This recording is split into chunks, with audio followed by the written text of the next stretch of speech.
Continuando aqui a unidade 1.0, falando sobre controle de operação de combate a incêndio. O último slide da parte 4 sobre essa unidade foi falado aqui sobre o sistema capaz de fornecer gás inerte, né? É o sistema do tela-corta-chama e a construção de rede principal de incêndio. Foi explicado anteriormente aí com relação à produção de gás inerte no tanque de carga. Vamos passar agora a outra parte que fala sobre sistema e equipamento de combate a incêndio em navio de passageiro. Nos navios de passageiros deve ser bem dimensionadas de acordo com a quantidade máxima de passageiros que o navio pode transportar.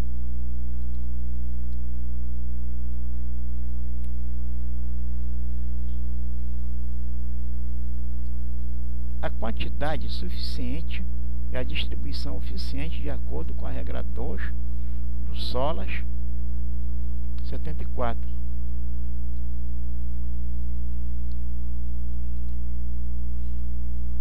Todos os tipos de extintores de incêndio, inclusive do sistema fixo, móveis e portáteis.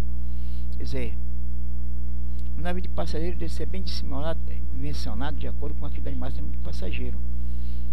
As dimensões do navio, a estrutura toda, né? Dependendo do número de passageiros, de acordo com o SOLAS, né? E a regra 2 do SOLAS de 74. O sistema de combate a incêndio do navio tem que ser distribuído também pelo número de passageiros, né?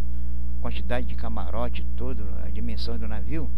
Então existe o chamado plano de segurança, que tem a distribuição de todos os equipamentos de combate a incêndio do navio de passageiro.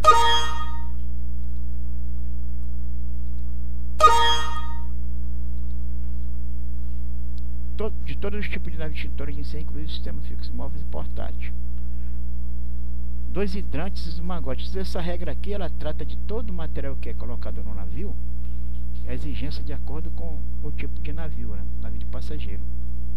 Então, de todos os tipos de extintor de incêndio, inclusive do sistema fixo, fixo CO2 ou espuma, móveis e portáteis, 2 hidrantes e 2 mangotes, da necessidade de distribuição correta dos sprinks dentro do navio de passageiro, das proteções individuais contra incêndio, a necessidade dos arranjos de instalação para suprimento de pó e água, incluindo os de emergência. Quer dizer, tem que ter os arranjos de instalação para o suprimento de pó, tanto dos sistemas de sprinkler, né? Incluindo o sistema de emergência. A alocação do espaço sujeitos à detecção automática de incêndio. Então, é como se fosse no shopping, no navio de passageiro. Então, todo o sistema de detecção de incêndio e os materiais necessários de combate a incêndio está tudo de acordo com a regra 2 do SOLAS. Tem que ir lá na regra 2 do SOLAS e verificar lá que é exigido pela regra 2 do SOLAS. Eu vou colocar, aliás, já tem na plataforma do EAD, em PDF, o SOLAS, para você verificar lá essa regra. Quando eu falar na regra do SOLAS 74, qualquer regra aqui, durante a aula do ensino à distância, você tem que consultar lá essa regra para ver o que fala. Está falando sobre isso aqui, o que está escrito aqui. O item A, o B e o C. A parte mais certa, mais correta da regra do SOLAS, mas é mais detalhado lá no SOLAS para você fazer uma pesquisa lá.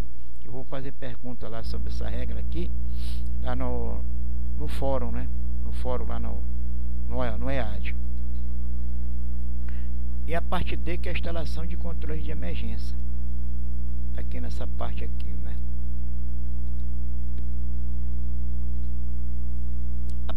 Vou falar de outro aspecto, outra situação aqui, que é o aspecto da destilação seca e processo de explosão e propagação de incêndios a bordo de embarcações mercantes. Destilação seca. O que é a destilação seca, né? A definição é o processo de combustão onde o material inflamável queima com uma quantidade de oxigênio insuficiente para haver uma completa combustão.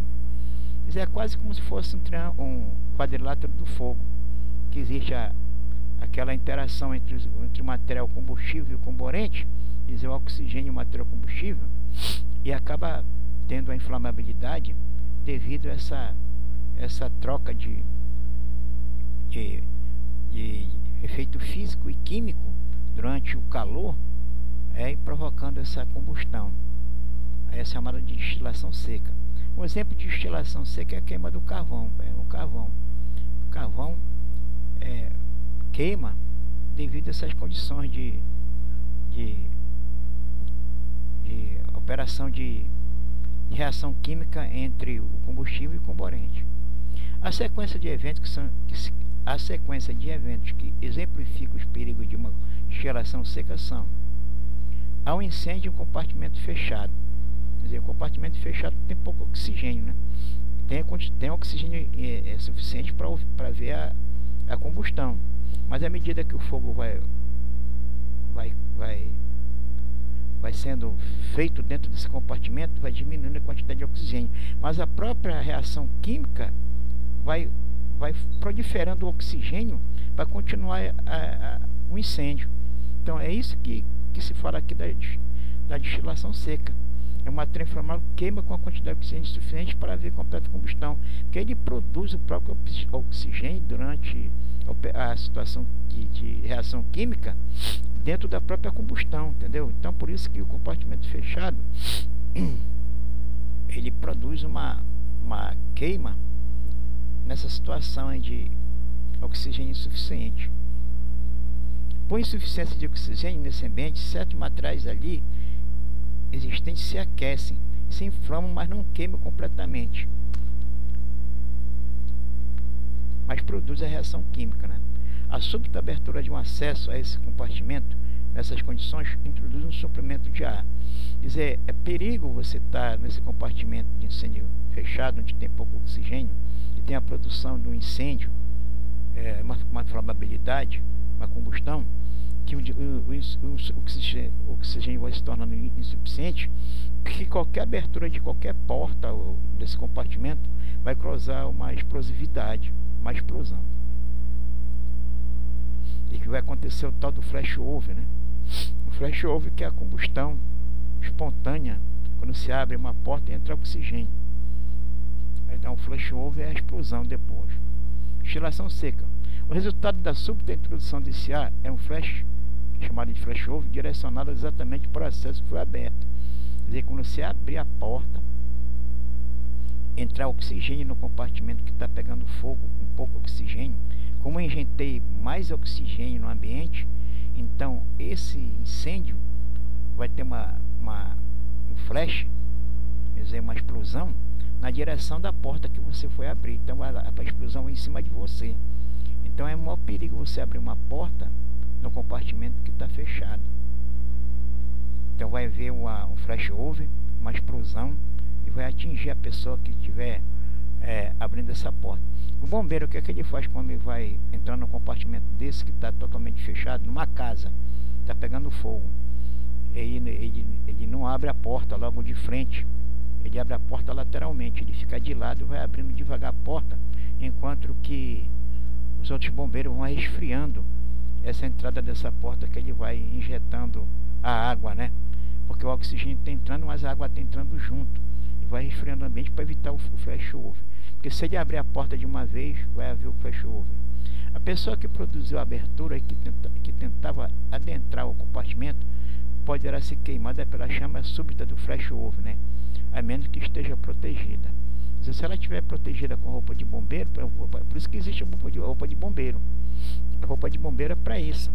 Além de ser usada para aproximação do sinistro, para, por exemplo, retirar uma pessoa que está naquela situação de desmaiada lá, próximo ao fogo, ou procurar fazer alguma situação de safar uma situação de emergência. Bom, essa parte da roupa de proteção do bombeiro, ela serve também para abrir essa porta e se proteger do flashover, no caso.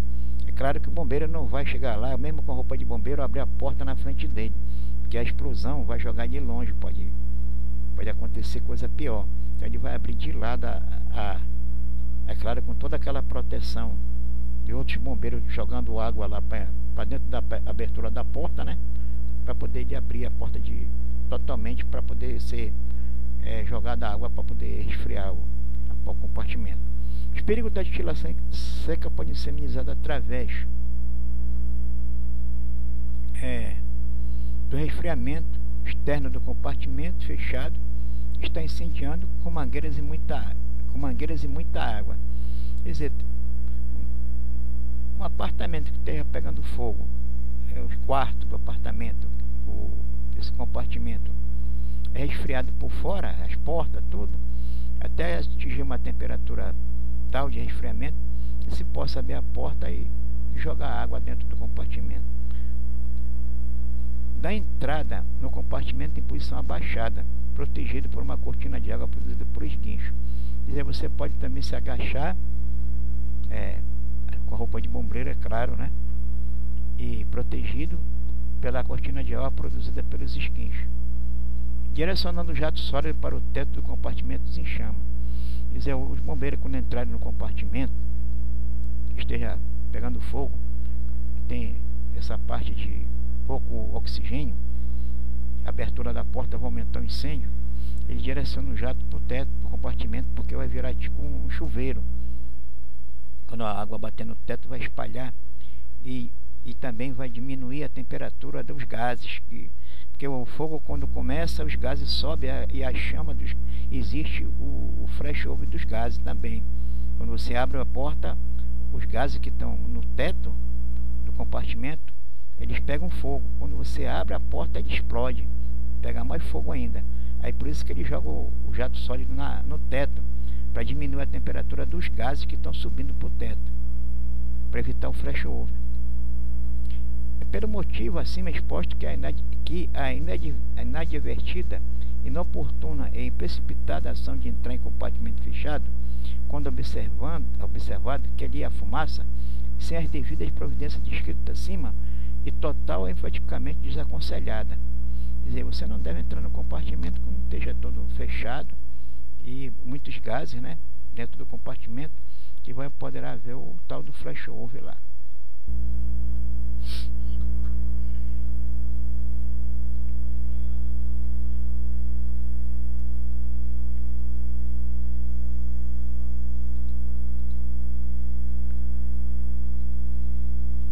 Reações químicas relacionadas a incêndios a bordo e suas consequências. Conceito de reação química é aquilo que foi dito aí com relação àquele vídeo que passou aí sobre o negócio do quadrilátero do fogo, né?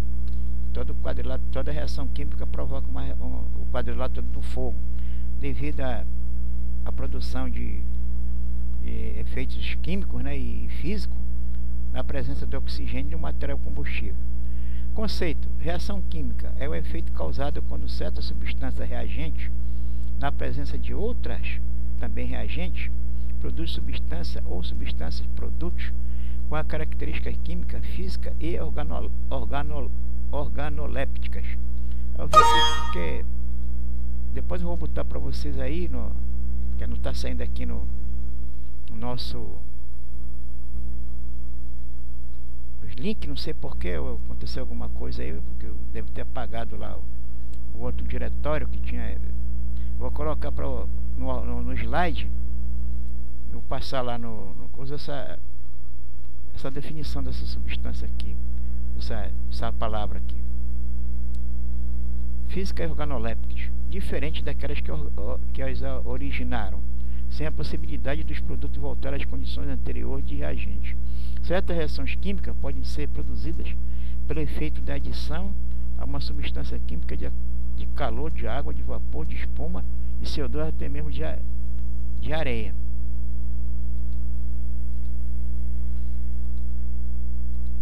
Efeitos dessas reações químicas, né?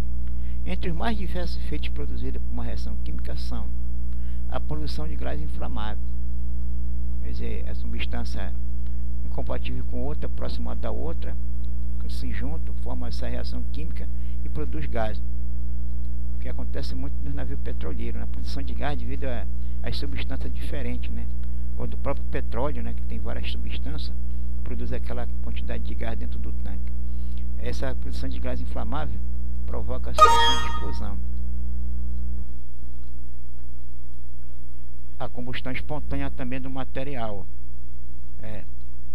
a produção de vapores tóxicos e a geração de fumaça. As reações químicas durante incêndio são mais comuns de acontecerem quando o incêndio ocorre nas cargas e nos espaços das acomodações.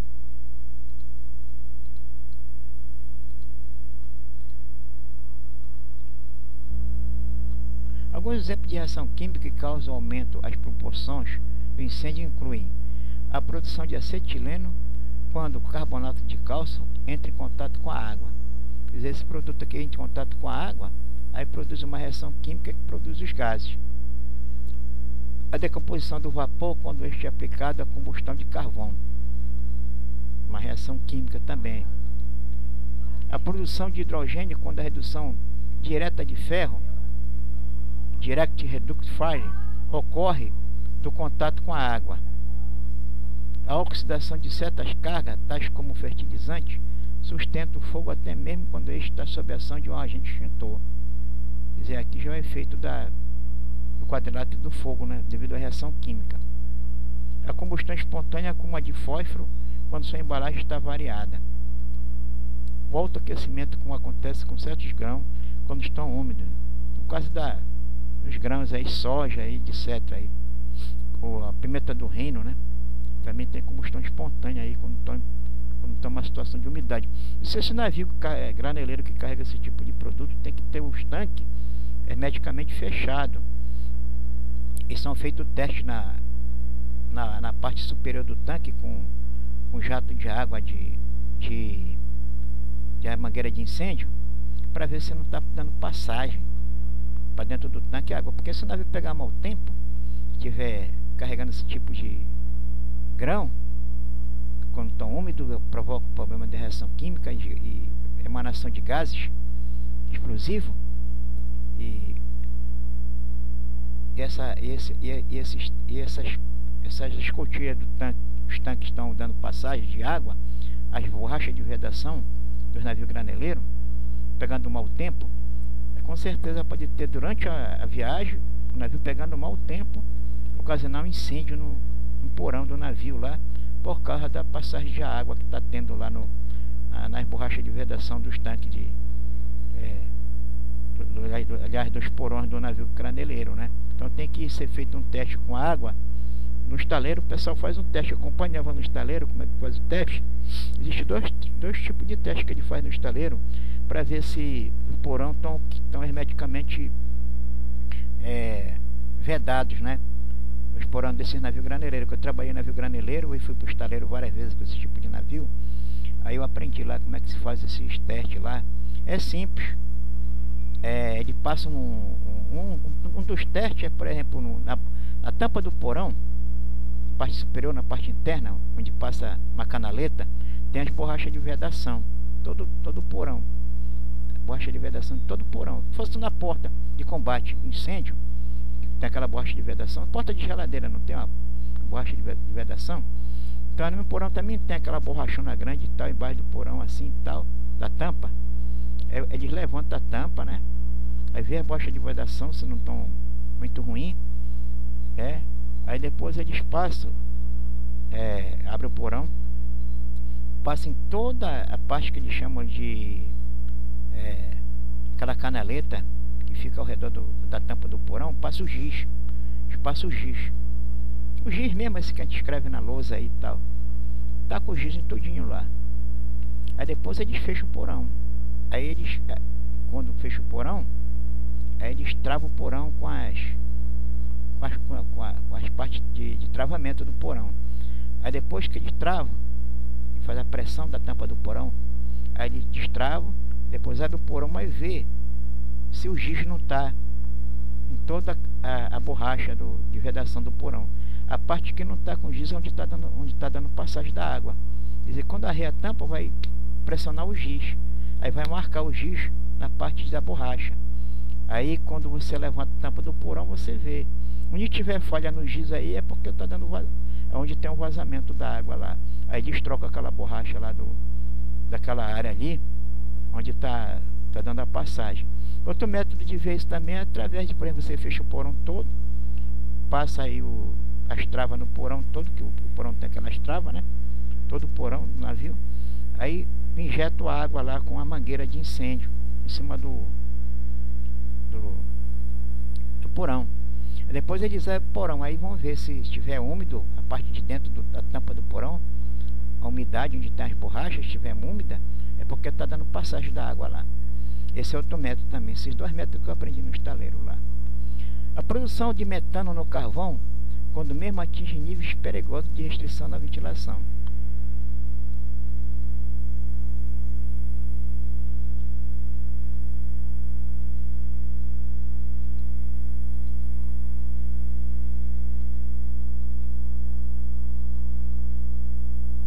Propagação de incêndio por agentes extintores e combustão espontânea. Diferentes tipos de carga, suas reações químicas, códigos e procedimentos específicos. Quando se tratar de incêndios em cargas perigosas, as orientações mais importantes devem ser obtidas nos procedimentos de emergência para navios transportando carga perigosa. Então existe o código para navio de transporte de carga perigosa, que é o MDG Code, né? Que você vai verificar lá como é que você deve tratar o carregamento desse tipo de carga perigosa, como eu já falei logo no início do curso, que existe um código internacional separado, no caso, né, por navio que carrega, um navio petroleiro, navio full container, que carrega o carro perigoso, navio de carga geral também, que é o MDG Code. Lá você vê como é que deve ser feita a distribuição e os cuidados que você tem que ter com a carga, e o material que é feito a carga, tudo, a situação que ela vem para bordo do navio para poder ser distribuída lá, e essa carga perigosa. Quando se tratar de incêndios produzidos em substâncias a granel que produzem perigos químicos, as orientações mais importantes estão contidas no Código de Procedimento de Emergência e Prática Segura para a Carga Sólida a granel. Quer dizer, o navio de carga sólida tem um código dele, o navio de carga petroleira tem um código dele, o navio de gás também tem um código dele, lá tudo separado para tratar desses procedimentos de emergência e as práticas seguras para carregamento desses navios aí. Cada um tem seu procedimento, desses códigos, desses livros, como é que você deve tratar o carregamento. Com o auxílio do índice gerado do MDG Code, né, eu estava falando aqui, o índice, e do Emergency Product for Ships Carrying Dangerous Goods, quer dizer, outro código, né, internacional, pode-se determinar a ação a ser tomada quando de um incêndio em determinada substância. Quer dizer, você vai nesses códigos aí, você vê qual a substância que está pegando fogo e como é que você deve tratar a situação de emergência e até mesmo de combate a incêndio, devido ao produto que você está carregando no navio. Através desses códigos você vai saber o que é que você tem que fazer. Aí o produto lá é gasolina. Aí você vai no MDG Código lá, ou no Ship Carrying Dangerous Goods, e vê lá como é que você deve proceder para apagar um incêndio com gasolina no tanque de carga do navio. O que é que você vai usar espuma, vai usar água pressurizada, vai usar o sistema fixo de CO2, qualquer tipo desse equipamento para poder apagar o incêndio. Mas antes você tem que saber, através desses códigos, qual o produto que você está, as cargas perigosas que estão entrando em combustão, para você usar o equipamento correto. Com o auxílio do Code of Safe Practice for Solid Bulk Cargo, isso aqui já é um código de prática de navios que carregam produto sólido, os navios de cargueiro ou graneleiro, né? Pode-se determinar a ação a ser tomada quando um incêndio em uma dada carga sólida a granel. Aqui também você vai ver, né? Nesse tipo de carregamento aí, produto químico, como é que você deve proceder para apagar o incêndio. Aquecedores de ar, incêndios em caldeiras, economizadores, aquecedores de ar para o sistema de vapor, exaustores e demais equipamentos, suas causas principais e medidas de controle. Então nós vamos terminar por aqui essa parte 5 da unidade 1.0 e vamos passar para a parte 6, a partir desse slide que está aqui.